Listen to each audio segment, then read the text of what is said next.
Welcome back to our channel. Today we'll delve into the story of a man who changed his name and his destiny, a rock and roller who became a country god, and a devoted family man whose final act, or lack thereof, unleashed a storm that no one saw coming. This is the sudden, shocking, and deeply human story of Conway Twitty, and the tragic legacy he never intended to leave. To understand Conway Twitty, you first have to understand where he came from.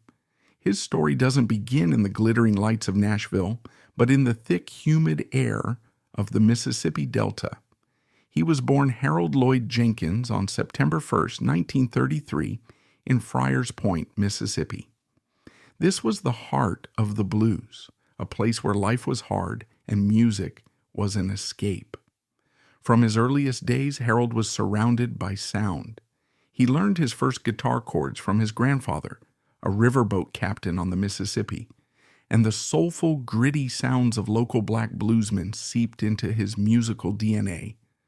This wasn't the polished, clean-cut country music that would later dominate the airwaves.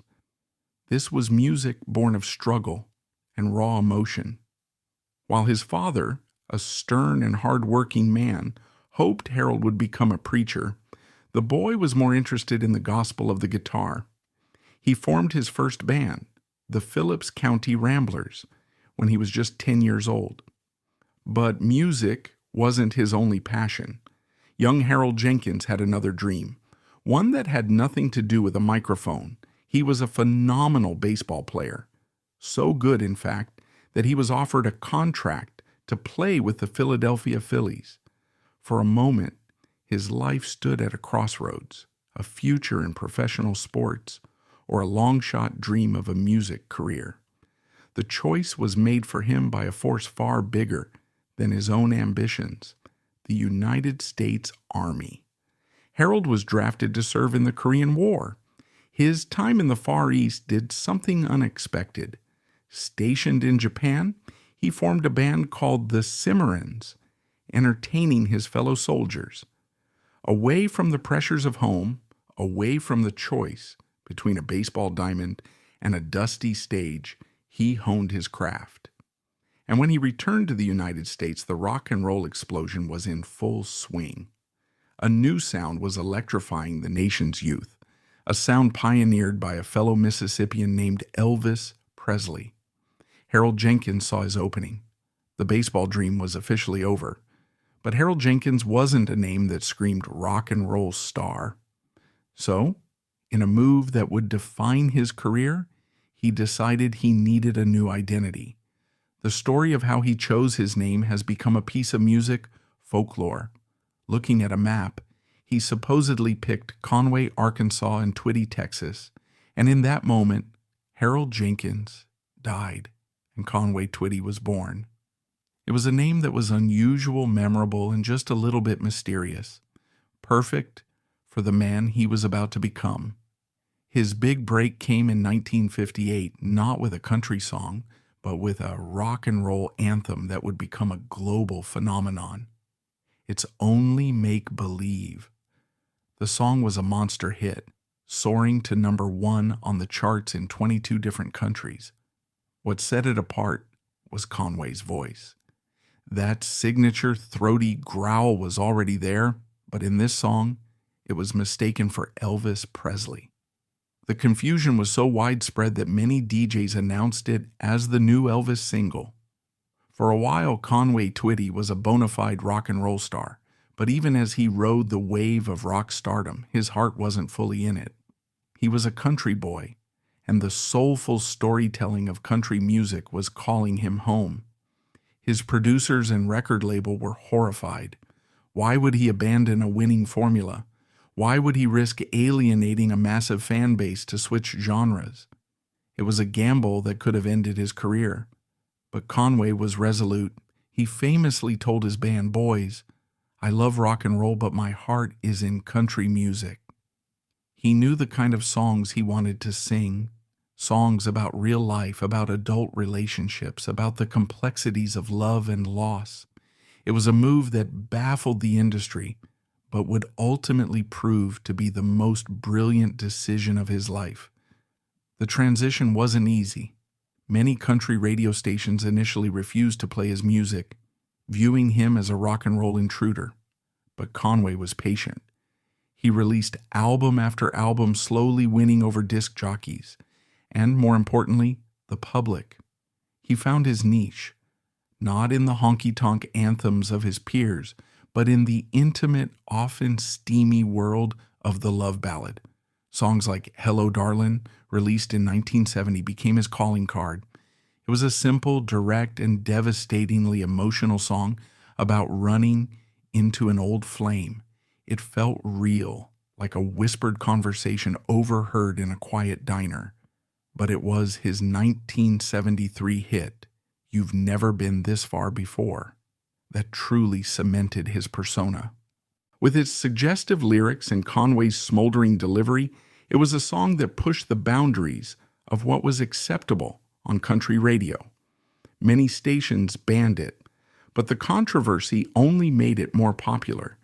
It became a massive crossover hit, and from that point on, Conway Twitty was no longer just a country singer.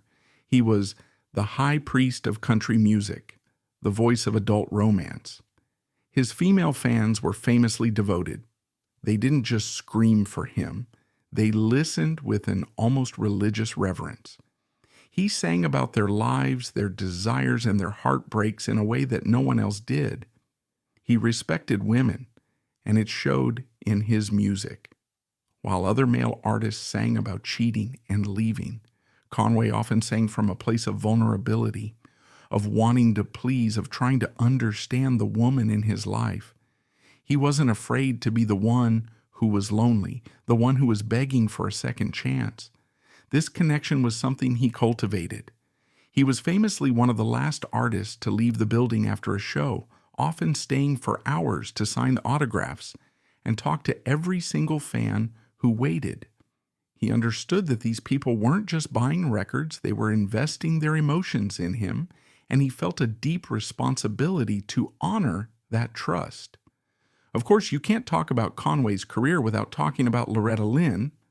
Their partnership is one of the most legendary in music history. Starting in 1971 with After the Fire Is Gone, they released a string of hit duets that were as famous for their fiery chemistry as for their flawless harmonies. On stage, they were magic. They would bicker, joke, and sing to each other with a believable passion that led many to speculate that their relationship was more than just professional. But both of them always insisted it was purely platonic. Loretta once said, "I loved Conway. He was my friend, but it was like a brother-sister thing." Their bond was built on mutual respect and a shared sense of humor. They were both outsiders who had fought their way to the top, and they understood each other in a way no one else could. Their duets explored the tumultuous, often messy reality of long-term relationships, a stark contrast to the idealized romance of Conway's solo work.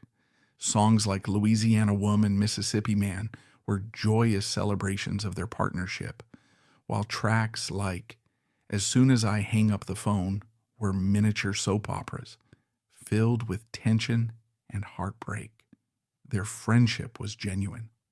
Loretta recalled how Conway would stand up for her, even against her own husband Doolittle. If Doolittle was giving her a hard time, Conway would step right in. He was protective, loyal, and one of the few people who could make the formidable Loretta Lynn break into helpless laughter on stage. By the early 1980s, Conway Twitty was more than a musician. He was a brand. And like any good king, he needed a castle. But Conway's castle wasn't for him, it was for his fans. In Hendersonville, Tennessee, just outside of Nashville, he built a sprawling 9-acre entertainment complex called Twitty City. It was a country music graceland, a testament to his success and a thank you to the people who had given it to him. Twitty City wasn't just a museum, it was a living, breathing place. Conway's own mother, Velma, lived there, and would often greet tourists personally. His children had homes on the property. It featured elaborate Christmas light displays that drew thousands every year, a gift shop, a theater, and, of course, a tour of Conway's own opulent mansion. It was extravagant, a little bit kitschy, and completely heartfelt. The creation of Twitty City also revealed a lesser-known side of Conway, the shrewd businessman. He wasn't just a singer. He was an entrepreneur who managed his own career, owned his own publishing rights, and made savvy investments. He built his empire brick by brick with a sharp mind for numbers that belied his romantic stage persona. He was known to be incredibly frugal in some ways, yet lavish in others. He poured millions into Twitty City, seeing it not just as a tourist attraction, but as the heart of his family's future, a legacy that would endure long after he was gone. But behind the gilded gates of Twitty City and the sold-out arenas, Conway's personal life was far more complicated than his love songs suggested. This is where the story takes a turn, where the smooth, confident voice on the radio gives way to the messy, contradictory reality of a human heart. Conway was married 4 times to 3 different women. He first married his childhood sweetheart, Temple Medley, who he affectionately called Mickey. They had 3 children together, Joni, Kathy, and Jimmy. But the pressures of his burgeoning career put an immense strain on their relationship, and they divorced. He then had a son, Michael, with a woman named Joanne Campbell. His most long-lasting marriage was to his second wife, Dolores, which lasted for over a decade. But the great love story of his later years, and the one that would become central to the tragedy that followed, was with his third wife, Dee Henry. They married in 1987. By all accounts, Dee was his rock. She was there with him on the road, a constant presence in his life and at Twitty City. He seemed to have finally found a stable, happy partnership. However, beneath the surface, there were deep and tangled complexities, especially concerning his finances and his family. Conway was the patriarch, the provider, the sun around which his entire family orbited. His 4 children, Joni, Kathy, Jimmy, and Michael, all worked for him in some capacity. He had given them homes at Twitty City and jobs within his organization. It was a generous arrangement, but it also created a dynamic of dependence. Their livelihoods were completely intertwined with their father's, and here lies a crucial, rarely discussed detail that would have devastating consequences. Despite being a meticulous businessman in so many other areas of his life, Conway Twitty had a strange blind spot when it came to his own estate. His will was reportedly years out of date. It had been written before his marriage to Dee, before the full expansion of Twitty City, and before his fortune had grown to its massive size. More critically, he had structured his business in a way that gave him total control, but made things incredibly complicated for anyone else to manage. He was the king of his own kingdom, but he hadn't drawn a clear map for what should happen when the king was no longer on the throne. He had promised his children that they would inherit his musical legacy, the royalties, the publishing rights, while his wife Dee would inherit the tangible assets, including the main house at Twitty City. It was a verbal promise, a gentleman's agreement within the family. But as history so often teaches us, when it comes to money and grief, verbal promises are fragile things. The spring of 1993 found Conway Twitty as busy as ever. At 59 years old, he was still a relentless touring machine, playing to packed houses across the country. But friends and family had noticed a change. He seemed tired, and he had been experiencing stomach pains. He dismissed them as indigestion or stress, the price of a life lived on the road. On the evening of Friday, June 4th, 1993, he played a sold-out show at the Jim Stafford Theater in Branson, Missouri. It was a typical Conway performance, smooth, professional, and full of his greatest hits. No one in the audience could have known they were witnessing his final bow. After the show, he boarded his lavish tour bus, heading back to Nashville for the annual Fanfare Festival. He was tired, and the stomach pains were still bothering him. Sometime in the dead of night, as the bus rolled through Missouri, the pain became unbearable. He collapsed. The bus driver, in a panic, pulled off the highway at the next exit, which happened to be in Springfield, Missouri. An ambulance was called, and Conway was rushed to Cox South Hospital. The diagnosis was catastrophic, a ruptured abdominal aortic aneurysm. It's a devastating medical emergency where the body's main artery bursts, causing massive internal bleeding. It's often fatal within minutes. The doctors in Springfield knew they had to act immediately. They rushed him into emergency surgery. Back in Nashville, word began to spread. His wife, Dee, and his children were in a state of shock and disbelief. Just hours earlier, he had been on stage, the picture of health. Now he was fighting for his life in a hospital hundreds of miles away. As the surgeons worked frantically to repair the damage, his family could do nothing but wait and pray. The surgery was long and arduous. For a brief moment, there was a flicker of hope. They had managed to stop the bleeding, but the damage was too severe. Conway Twitty, the man whose voice had comforted millions through their darkest nights, slipped away on the operating table. On the morning of June 5, 1993, Harold Lloyd Jenkins was pronounced dead. He was just 59 years old. The news hit the country music world like a physical blow. Fans who were arriving in Nashville for Fanfare were greeted with the unbelievable headlines.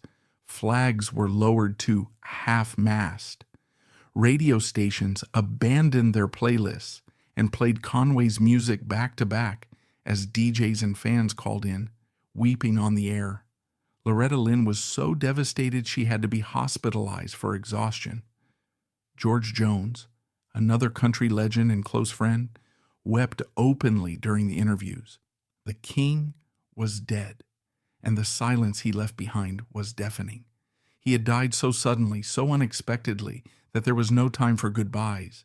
There was no final whispered, "Hello, darling."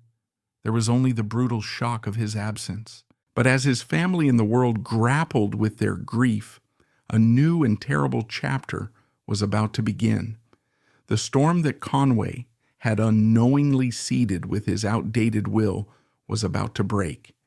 In the immediate aftermath of Conway's death, the family presented a united front of grief. But behind the scenes, the foundation was crumbling. The discovery of Conway's old, unupdated will was like lighting a fuse. It named his 4 children as the primary heirs, making little to no provision for his wife of 6 years, Dee Henry. What had been a verbal understanding was now pitched into the cold, unforgiving world of probate court. Dee, his widow, legally asserted her rights as the surviving spouse, which under Tennessee law entitled her to a significant portion of the estate, regardless of the will's contents. The children, believing they were honoring their father's wishes, fought to maintain control of his musical legacy and the assets they believed were promised to them. The battle that ensued was brutal, public, and heartbreaking. It pitted stepmother against stepchildren in a legal war over millions of dollars. The empire Conway had built to bring his family together was now tearing them apart.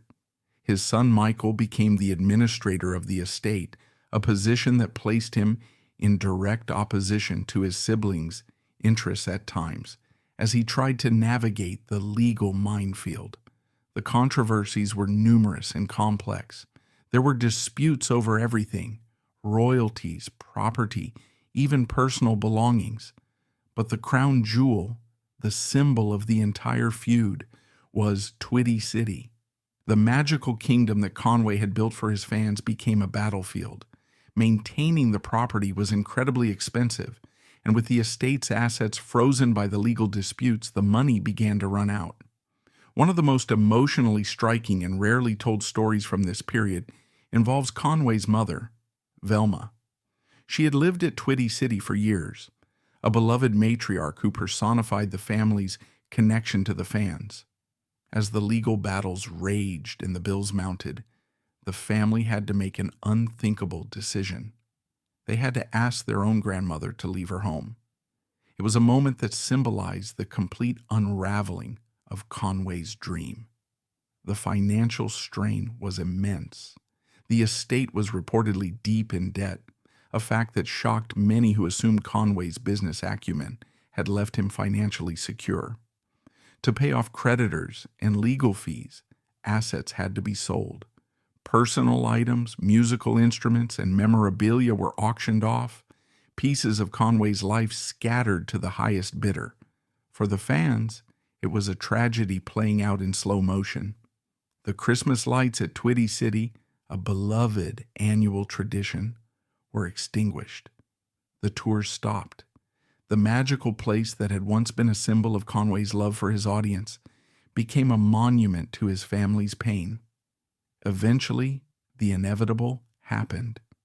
Twitty City, the heart of Conway's legacy, was sold. Today, it's owned by the Trinity Broadcasting Network. The waterfalls and the iconic guitar-shaped gates are still there, but the spirit of the place is gone. The legal battles dragged on for years, draining the family emotionally and financially. In the end, the courts made their rulings and the assets were divided. But the cost was immeasurable. A family was fractured, a legacy was tarnished, and the beautiful music was, for a time, overshadowed by the ugly noise of conflict. Conway was a man of profound contradictions, a rock and roller with a country heart, a shrewd businessman who left his own affairs in disarray, a public romantic whose private life was complicated and messy, a devoted family man whose death inadvertently caused his family immense pain.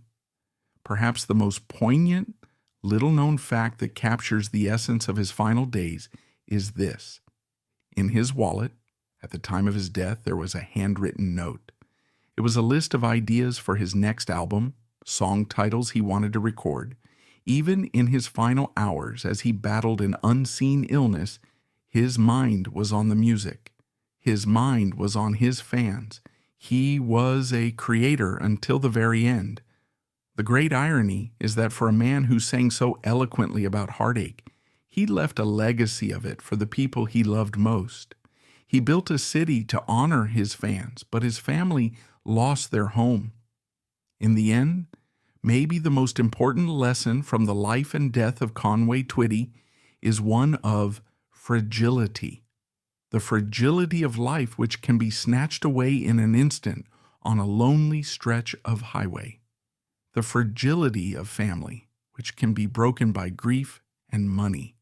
And the fragile beauty of a song, which can somehow outlive it all. We're done for today. Thanks so much for watching. If you found this helpful, smash the like button, comment below, and hit subscribe for more great content coming your way soon.